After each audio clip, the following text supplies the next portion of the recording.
Samantala, pinalakas naman ang kakayahan ng mga barangay sa Sison, Pangasinan sa pagtugon sa mga emerhensya matapos ipamahagi ang 5 bagong service vehicles na nakatakdang gamitin sa mabilis na pagresponde sa mga agarang pangangailangan ng komunidad.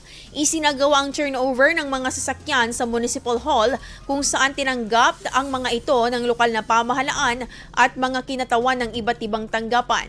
Layunin ng mga sasakyan na tugunan ang araw-araw na pangangailangan sa transportasyon ng mga barangay, lalo na sa mga insidente ng sakuna, medikal na emerhensya at iba pang hindi inaasahang sitwasyon.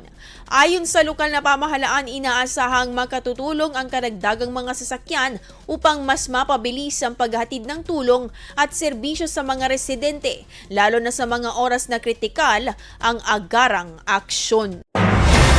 IFM News. IFM News. IFM.